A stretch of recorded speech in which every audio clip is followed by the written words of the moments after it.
When looking to accomplish big global goals like meeting climate change targets, it's crucial to collaborate with others who want to pitch in with finding and creating solutions.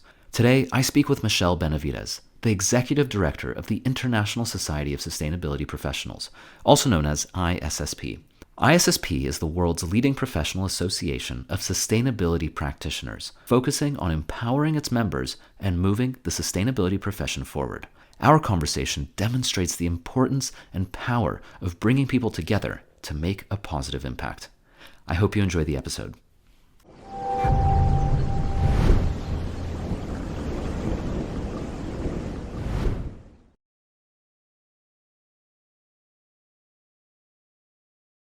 Hey, Michelle, thanks so much for joining us on the Sustainability Champions podcast. Great to have you on the show. Thank you so much. I'm excited to be here. Thanks, Daniel. Of course. And yeah, it's great to have you. And the way I like to start these conversations is by zooming out and starting big picture with basically an elevator pitch. So, what is the elevator pitch for the International Society of Sustainability Professionals? It's a mouthful. Yeah. So, the International Society of Sustainability Professionals is the world's leading organization or association for sustainability professionals worldwide. So, that's going to include everyone from the high school senior that knows that they want to do this with their entire life and wants to dedicate their career to sustainability, all the way through to the experts in our field. We bring everyone together to collaborate, to convene, and to ensure that we have professional development pushing the field forward. Amazing. Yeah, and moving forward, as much as I want to keep calling it International Society of Sustainability Professionals, I think we can safely call it ISSP moving Absolutely. forward. And so you work with a really broad range of people. And when you have this broad range, what are some of the, I suppose, major questions that people are coming to you asking and looking for guidance or support or community? Yeah, what are people looking for? Well, so the interesting part of the broad range of people that are coming to us is not only the aspects of, are you at the very beginning of your career just dabbling in sustainability, or are you full-fledged expert, have been doing this for 20 years? We also span the entire SDGs, so the UN Sustainable Development Goals 1 to 17. So really anything you can think of that has to do with sustainability and pushing our future toward a more sustainable future really does get encompassed within ISSP. So people are coming to us with, I have a new role in sustainability, and I would like to make sure that I'm meeting the right people. I know what I need to know. What are great resources I can look at? We might have students coming to us and saying, I need to do this. This is what I'm destined to do, but I don't know how to get into the field. We could have experts out there that are just, they may be, or sustainability directors or whatever the case that may be, I just need to connect with others doing what I'm doing, because at the end of the day, the more that we can collaborate and start to see how someone else is tackling a challenge, the faster we'll get there to a solution. So they're looking for a community, and that could be found down the street. But often it's not. Often it's found on the other side of the globe, because the problems really that we're facing across the SDGs are pretty uniform across the world in one way or another. So a lot of times it's just looking for that community of other people doing what you're doing to make the world a better place. Mm-hmm. And so when you say that you span the entire SDGs, what you mean by that is that the people that you represent and the companies who are part of the community are part of cover all the SDGs. Yes, so they're addressing the challenges across the Sustainable Development Goals set out by the UN.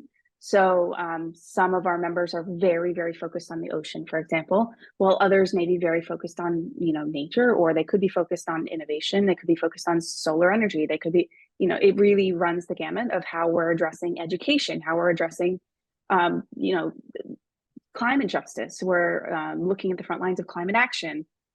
We really do have members working on every one of those SDGs and pushing forward those goals from 1 to 17.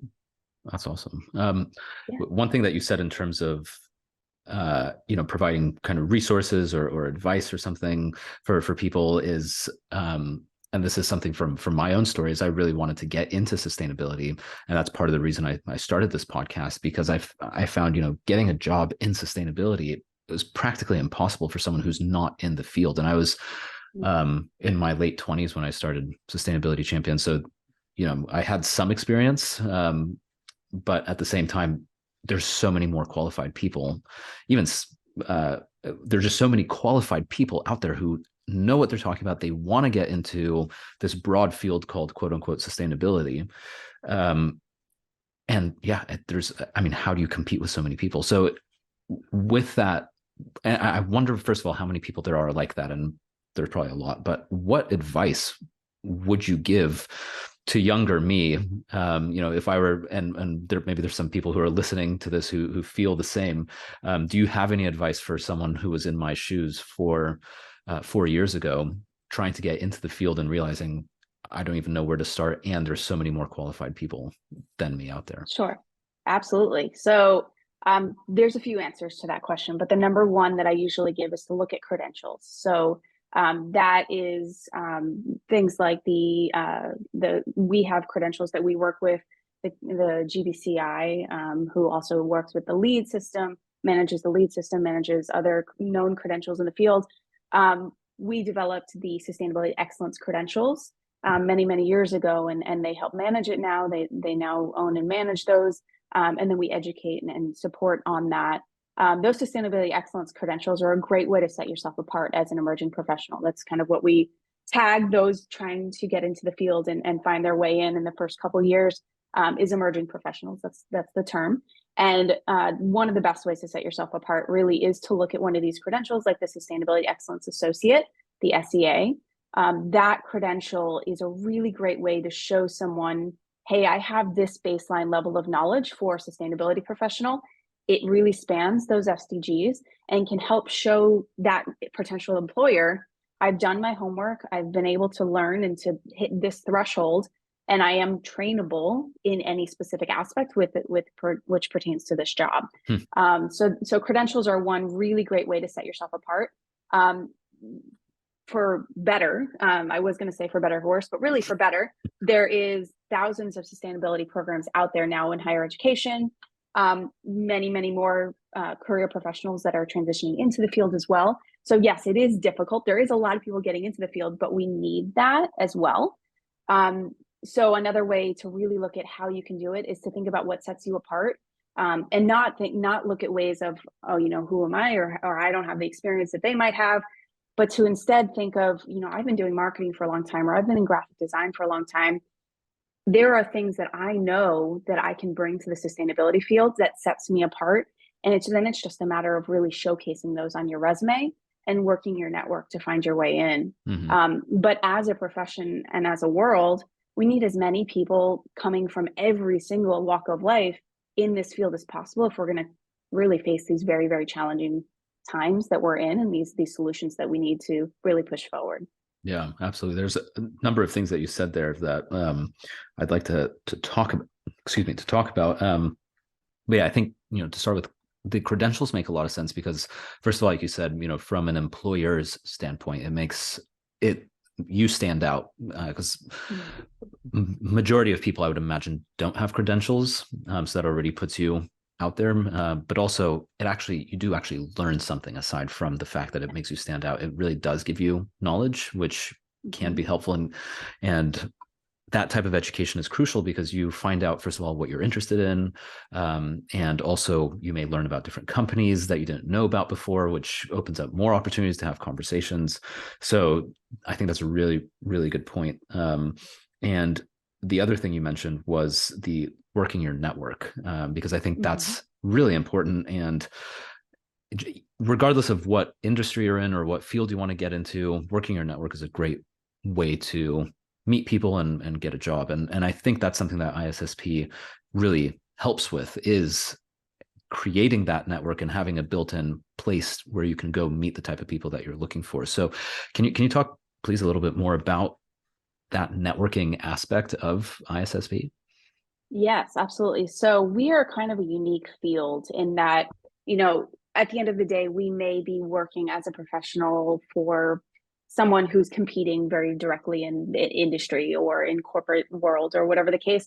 But at the end of the day, as a sustainability profession, we understand better than most other industries how critical it is to work together. And with that comes, we tend to be, as a profession, very, very supportive of those coming into the work as well, because we all understand how necessary as many people being on this bus as possible really is. So that being said, through ISSP and the collaboration that we've built and the platform that we've built, we really make it as easy as possible, or we strive to make it as easy as possible to connect with professionals that have been doing this for a little bit longer than you, for a lot longer than you, that might have the career that you're looking to build. And I have not come across any of our members, to be completely honest, or anyone in the field that isn't willing to help in one way or another, whether that's, a 10 to 15 minute conversation. How did you do that? How are you there? What do you recommend? To it could be, hey, I have a connection. You might actually get some benefit from meeting, to, hey, consider that credential, or maybe the sustainability program would make sense for you. We're a field that understands how important it is to get the emerging professionals up and running and leading as quickly as possible. Yeah, and I think that's great. I think it's also part of the product of having, the network is built into the DNA or the fabric of ISSP, because if you're going to be part of it, then I would imagine there's a bit of an expectation that you give and take. It goes both ways. And I think that's exactly what these kind of networks and communities are designed for, is it allows people to take advantage by taking what they need, but at the same time they can give, and it becomes a reciprocal and kind of breathing organization.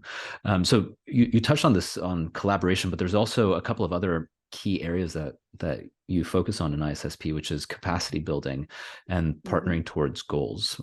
So what are those other two elements? Capacity building, when we look at that, it's really building up the profession from a professional development perspective. So that could look like the foundations of sustainability, where you might be on a small sustainability team, but starting to understand that until the entire staff at your company or organization or nonprofit or local government, until everyone understands at least fundamental sustainability, you're not going to meet your goals, which is definitely the case for a majority of organizations out there. So we provide that foundational level of sustainability education for whole teams. That also looks like ways for increase, again, learning through collaboration, learning through technical webinars that we put on every month. We're excited to learn from sustainability champions here coming up shortly in January, as well as to how you all are doing this so well, as far as the storytelling and the branding. But we invite a conversation, and we invite as much collaborative learning as possible, and also on-demand learning as well. So capacity building through whatever way makes the most sense to you, in order to keep pushing your knowledge forward, to be able to be as effective as possible as a change agent in sustainability. Yeah, I think that's so important. I love that term, change agent. It's like a secret agent, but it's a change agent. Secret agent. Yeah. And what's cool is, I think the education aspect, and we kind of talked about it already with the credentials, but it's so important. I think I've asked a number of people what they believe is, the most important thing that anyone can do for sustainability. And the most common answer I hear is education. Like learn what the challenges are, understand the actual problems, because then you can figure out what the solutions are, and at the same time study the solutions so you can see how to apply them, see how you can use them better. And so I think it's crucial that you provide that aspect, and there's always room to grow. And it's a relatively scientific field, so things are evolving and changing, and we're learning and growing. So yeah, it's important to continue that education. I'm really glad to hear that you are encountering that sentiment around education. My biggest passion is education. I do believe that is how we will push forward. I actually don't have a degree in sustainability. I have a master's in education. Okay. That is how I come to this field. I really feel like until everybody understands sustainability, as I keep coming back to, we're never going to hit those goals. So we need to get as many people educated, at least at that fundamental level, that foundational level, as possible, so that everyone understands their place in this movement. Because at the end of the day, everybody, whether they realize it or not, needs to be a sustainability professional in some fashion. That could be in their home life, that could be in their work life, that could be in any number of ways and hats that they wear. But we're all striving for a better future for our kids. I have a 5-year-old, and you know, it's a very questionable world she's growing up in compared to the world that we may have grown up in. And it is our job as a society and sustainability professionals at the forefront of that to find the solutions to make it a sustainable future for her to grow up in, as well as millions of other children around the world in every corner of the globe. Mm-hmm.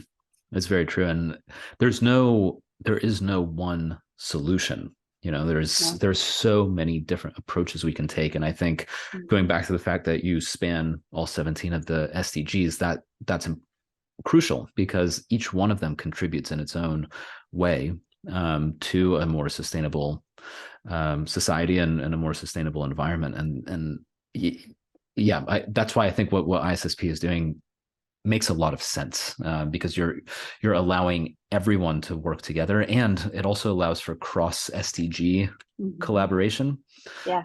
Which is super cool. Yeah, we as an industry, systems thinking is just a very, very important concept. And with that comes understanding that nothing is in silos, including this beautiful framework of the SDGs that we have to work off of as and and they're not perfect, and we all know that. But at the end of the day, they're a really great, universally agreed upon framework of where we need to go. And the beauty is that everyone can find what they're passionate about and where they want to dedicate their brain power, their time, their energy towards a solution. There's a solution in every one of those SDGs, many within each SDG, and all of them are important in ways to push forward, and they have to all move forward in concert. It's the only way that we're gonna be successful. Very true. So that was capacity building, and then the third pillar is partnering toward goals. So what is that one about? So that really comes back to, we are the leading association for professionals themselves, for the individuals within this field. But there's a lot of really great organizations out there, both for-profit and nonprofit, that are coming together to form these solutions to push forward on the goals as a whole and on a more sustainable future. So partnering towards the goals really comes to the core of, we are not in this to do it on our own. Nobody should be. And we're here to help enable as much collaboration and as much communication between organizations in their specific silos, in cross sectors, whatever that looks like, in order to ensure that we're all partnering towards a brighter future. Mm-hmm. Makes sense. How do you know, or how do you judge your success? I mean, how do you know if ISSP is living out what it's been designed to do?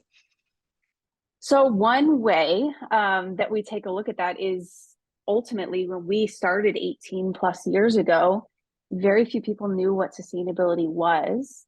And now here we are, the SEC here in the States is looking at how can they, set a specific mandated framework around reporting on sustainability. It's no longer kind of a siloed one person in a back office doing this work at some manager level or below. It's now in the boardroom, in the C-suite, really pushing forward. Everybody understands why this is so critical a mission. We have these we just had COP27, where world leaders are coming together to understand their impacts. It's a household. Everybody understands, or should understand how critical this mission is and how far reaching this mission is. That in itself is a step forward for sustainability as a whole. And, that we have come up alongside that real understanding of how critical this topic is and how critical this profession is. And how do we measure ourselves? We look at the way that the credentials are supporting more and more professionals into the field. We look at the way that we are increasing our membership. We do have a membership as well as a broader network. So how is that growing? How are we better supporting our members to hit their sustainability goals? We look at how many organizations we can support to ensure sustainability is built into the fabric of how everyone does their job. All of these things are ways that we're ensuring that the sustainability profession as a whole is continuing to move forward.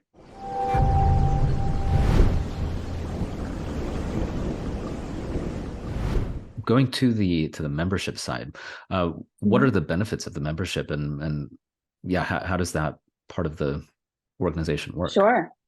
Sure. So that's a pretty exciting aspect of what we do.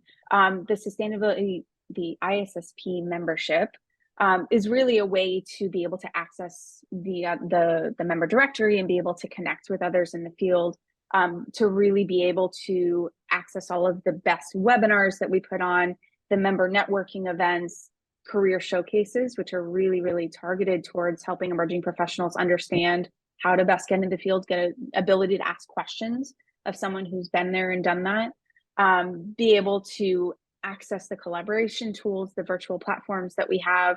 All of that comes with the membership.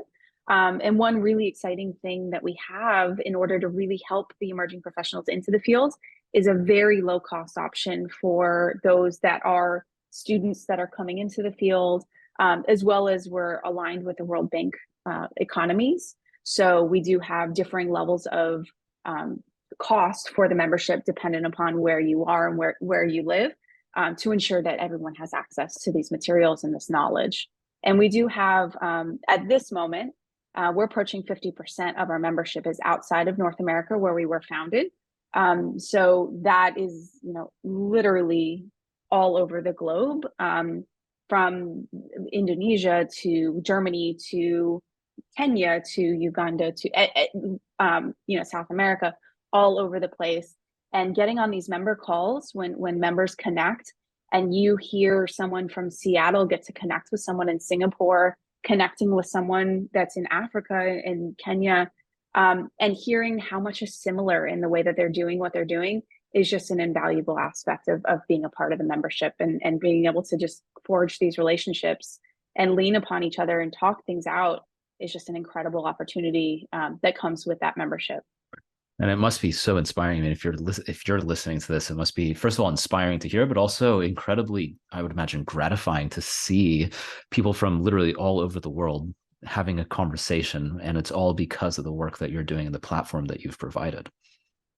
It's an incredible opportunity that I really, really just sometimes sit back when these member conversations are happening, and I feel incredibly honored to be able to be a part of this organization and to help push this work that's happening. That this is not easy work. We know this. Sustainability is not, it is not rainbows and butterflies. We all Yeah. know this. It's a really challenging field to be in.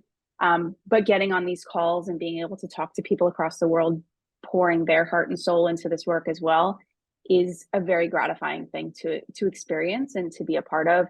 And especially for those that, emerging professionals that maybe haven't been able to travel a whole lot, or haven't had that opportunity, maybe, for our members, to be able to connect from India to someone in the US or someone in China or somewhere all over the place. It's a window into what life is like and what it's like to do this work somewhere else. And that's something I feel very lucky to be a part of. Yeah, that's really awesome. I can only imagine, seeing those conversations happening, and just being able to sit back and just watch it unfold, and knowing, I created this, and now it's. Well, I didn't create it. I am lucky enough to be leading it right now, but we had some incredible founders 18 years ago that kind of laid the groundwork for where we are, and we have a governing board from across the world that supports this work every day. And I'm very lucky that this is my job. This is what I get to do. You've mentioned emerging professionals and experts a number of times. So I'm curious to know, just to ask the question point blank, what kind of people are part of the ISSP? I mean, what if I were to become a member, who can I expect to meet? And I understand we've talked about spanning the entire SDGs, but just to be a little bit more specific, who are they, and where are they, not from geographically, but like company wise, Sure. where are they from? So company wise, you can expect the top names, Fortune 100s. Mm-hmm. They're CSROs, so Chief Sustainability and Resilience Officers Mm-hmm. might be a part of our network. We have a Hall of Fame that is the ISSP Hall of Fame, Sustainability Hall of Fame. We have names in there of members that have invented terms that we use every day. Like if you're familiar with the word triple bottom line, That was invented by one of our members, one of That's our awesome. Sustainability Hall of Fame honorees. Um, that being said, there's also professors at the leading cutting edge of research that are in our network, and we have an education partnership program where we work with professors to really make sure that their students are coming out the way that coming out of these programs prepared for the field in the way that our members as employers, future employers, what they really need to see from students that are graduating and are the next, the bench for the profession. Mhm. And then as we talked about, the students as well, obviously across the entire globe that are coming into the field. That's awesome. So, I mean, you really get this wide range of people, Yeah. which Yeah. is awesome because, yeah, I mean, that means if you're a member, you really have access to, you're not going to need to talk to everyone. I mean, I'm Yeah. sure it's interesting, but you will be able to find your home and your niche there of Yes. individuals who fit what you're looking to do. Yes, and we're about to introduce a whole new platform that makes that even easier. That'll be coming at the beginning of the year, and I'm very Cool. excited about what opportunities that will open up to even better find your niche, as you put it, your community of practice, and really pushing forward and meeting the right people and constantly collaborating with the right people to push your career and the work that you're doing forward. Yeah, that's awesome. I think, like, I mean, like you were saying earlier, this is a huge challenge that we're facing, the environmental challenges and questions that we're being presented with, and it's not something that can be done on our own. It's just too big, and it's global as well. So it's so important that people are able to come together and discuss. And the other element is, frequently, and perhaps you're seeing this as well on these global membership calls. It's so easy to think, okay, here I am sitting in my little office or at home in this little part of the country, US, wherever you are, UK, doesn't matter. But there's people who are in, you were talking about Kenya or Indonesia or wherever, some, Dubai, anywhere, yeah. there's so many spots. And Egypt, exactly, Sharm el Sheikh. Yeah, they're all mhm. facing their own environmental challenges, which are different than yours, and you may not even realize that. And having the opportunity to talk to them, I think, is inspiring as well because it gives you that sort of fire and understanding that the challenges we're seeing here, this is one type, but you know, the typhoons in Indonesia are way different than anything that I would ever experience either in London or in the US. And Yeah. I don't know that unless I speak to someone directly. I mean, I could read about it, but having a Mhm. conversation with someone and to hear Put that a directly face. from there, yeah, is Hmm. it's very powerful. Especially, it's challenging work that we wake up and do. It's hard to read the news. It's hard sometimes to open LinkedIn. Yeah, Um, it it's emotionally supportive to get on the phone and really talk to someone that's a good who's point.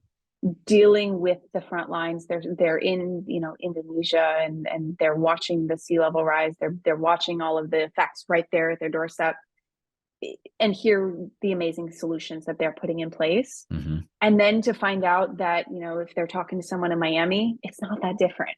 There's also sea level rise. Or then you talk about resilience when it comes to the wildfires out west. Well, those are not that different than some of the wildfires that they're dealing with in Australia or, in Europe. There's solutions that will and can work. And it can be very heartening to get on the phone with someone who's also dealing with hardship, whether it's the same or another, and then hear, hey, but this is the solution that you're putting into place. We may not have thought of it in quite that way, but maybe we have. Maybe we can collaborate and make sure, we don't have to reinvent the wheel. At the end of the day, as you were mentioning, we don't have time to reinvent the wheel. So the more that we can get in conversation, like you were saying, and the more that we can create these collaborative opportunities, the faster we can move on all of these solutions to be able to reach the goals that we have to reach on these solutions. Absolutely. What was the moment that you realized that this was the work that you wanted to do? I was a teacher in public schools many, many years ago, and started to notice. I taught at a rather low income school, and started to notice that increasingly my students had respiratory issues like asthma and other ailments, and they lived in homes that maybe were not supporting their wellness. And when I would talk to them and they had never had the opportunity to go out and experience nature necessarily, they literally came from school, went home. Their parents, were very hardworking people. They didn't have the opportunities that maybe some of the other kids had to go and experience a lot of things. They went home and they did what they had to do, but they were always indoors, and it exasperated a lot of their issues. Maybe the parts of town that they lived in exasperated a lot of their issues because of the environment. These were all things that were not in the control of that 7-year-old. And unfortunately, in public schools at the time, we did not have a lot of leverage to be able to teach a lot of sustainability or teach the kids, you have a way that you can work towards this in your future, or they're doing great in certain aspects of teaching science, but I didn't have a lot of latitude to be able to teach sustainability and teach you could be part of this solution. And I just started to realize that I wanted to make a bigger impact for those kids, for my own, at the time, my future kids. I now have a daughter. And I just was not okay with the way that decisions that were completely outside of their control were affecting their health and well-being and ability to thrive. And that kind of lit a fire of, okay, I need to do something better with, or not better, but do something to really push this forward on a bigger scale. My husband's been in this field for a very long time as well, in a different way. He's been in local government and has been in renewable energy and in a wide variety of green building space. Mm-hmm. And so I watched the impact that his work was having, and I just kind of put two and two together and said, you know what? I want to help others be able to create solutions like he was. And that ultimately led to this position leading ISSP. And I'm incredibly grateful for that opportunity. That's really awesome. And I think, yeah, I mean, teachers are, and this is a whole separate conversation. You could probably do like a 2000 episode podcast about teaching and the importance of teachers specifically. But yeah, I mean, the role that teachers play in general are crucial, and specifically within the context of what we're doing. I think, you're still, you said you had a master's in education. It's still, I imagine you're constantly thinking about how can we use education, and we already talked about this. How can we use education to move this forward? 100%. Yeah, and it's such a great opportunity. Are there any future trends specifically that you'd love to see when it comes to, careers in sustainability, or perhaps the way that communities are designed or work together in order to encourage and foster this kind of thinking?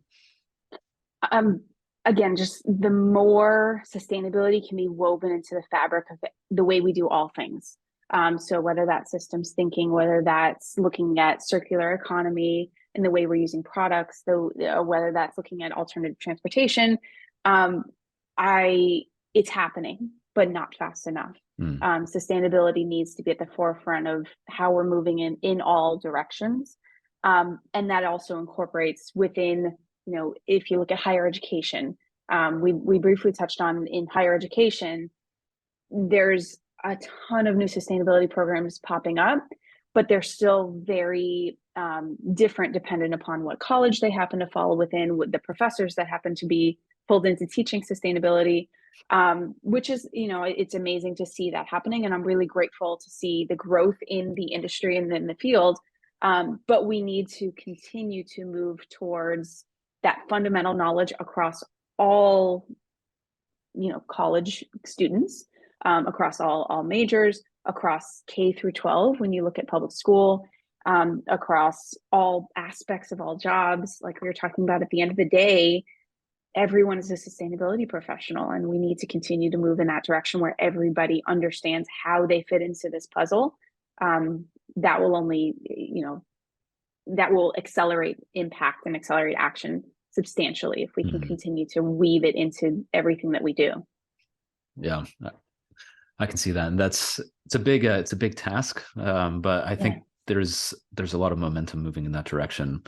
It's happening in the finance sector, which is always a very, very important piece of the puzzle. Yep.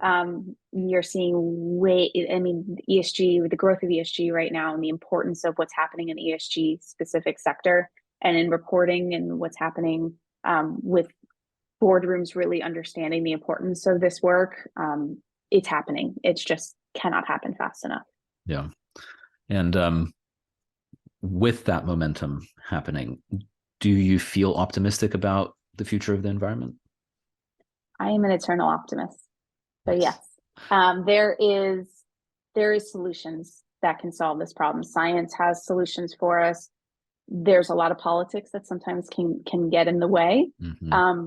but the world is the people are coming together. The youth is coming together. You see that with Greta Thunberg. You see that across every community in the world. We understand that this is our future, and the youth is at the forefront of making sure that we don't ignore it. Is it scary? Is it impactful? Is it very much making every other the climate crisis is making every other problem that the world is facing that much worse, and we know that. But COVID showed us that it's pretty powerful when the world comes together to solve a problem. Yeah. We just need to continue to push forward on solutions and continue to pay attention, but it is possible. I am optimistic. That's awesome. I have to be. Or how do you do this work? That's what I keep saying. Yeah, I agree with you. Yeah. I'm very optimistic about it. It's easy to get pessimistic, especially if you start really reading the news a lot, which is why I don't, because it's just overwhelming. And that's, my story in terms of part of what Sustainability Champions is designed to do is to demonstrate that there are a lot of people out there who are taking action and finding these incredible solutions. And you're seeing them as well. And there's a lot of overlap in terms of ISSP and Sustainability Champions, because there are so many people all over the world who see these same challenges and they choose to do something about it. And it's amazing and it's inspiring, and hopefully it gets others to want to get involved and also take action, even if it's something small and just a daily habit change. It all adds up. Absolutely. And those are sometimes just as important. They all incrementally add on to each other, and that's why we love what you guys do so much, because it does show the world the positive side of, anyone can be a solution maker and a change agent in this world, even if you're just showing your kids a better way to treat the earth and to treat the planet and to treat others around them. I mean, it's not just about nature. Of course, that's critical. But it comes back to social justice, and it comes back to just being a good human that's trying to make the world an even better place at the end of the day. And that's what the SDGs kind of give us, that goal and that target to strive towards, is a fair and just place for everyone on this planet from 17 different angles. But I am optimistic that we can get there. That's awesome. Yeah, I'm really glad to hear. And it's always great to find other optimistic people, because it's hard. It is hard. And the news makes it difficult to stay focused on that optimism. If someone wants to join the ISSP or just learn more about what you do or how they can get involved, where is the best place to go for them? We are at sustainabilityprofessionals.org. We also have a LinkedIn group, which is a wonderful, very active place to communicate. But you can join our membership right from sustainabilityprofessionals.org.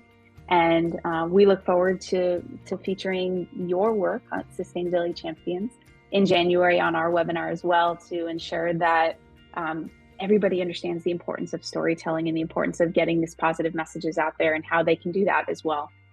So thank you for this opportunity to be here and have this conversation.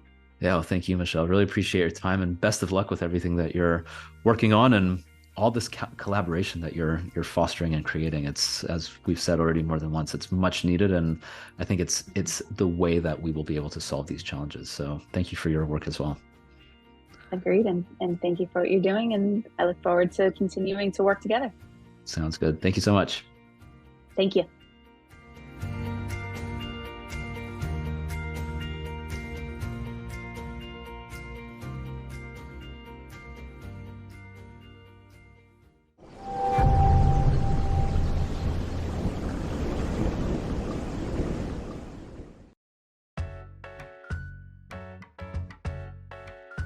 GlobeChain is the largest and fastest growing ESG reuse marketplace that helps companies become more sustainable, save money, and achieve their ESG and SDG targets. GlobeChain connects companies from the construction, retail, hospitality, and office sectors with nonprofits, small businesses, and people to redistribute unneeded items, reducing waste from going to landfill. From fixtures and fittings going to thrift stores and being upcycled by fashion students, to construction material being reused to help build schools, items are requested super quickly and help generate impact to local communities. So far, GlobeChain has diverted over 58 million kilograms of items from landfill, and they've helped over 50 million people across the world, saving them 350 million pounds through reuse. Check them out at globechain.com.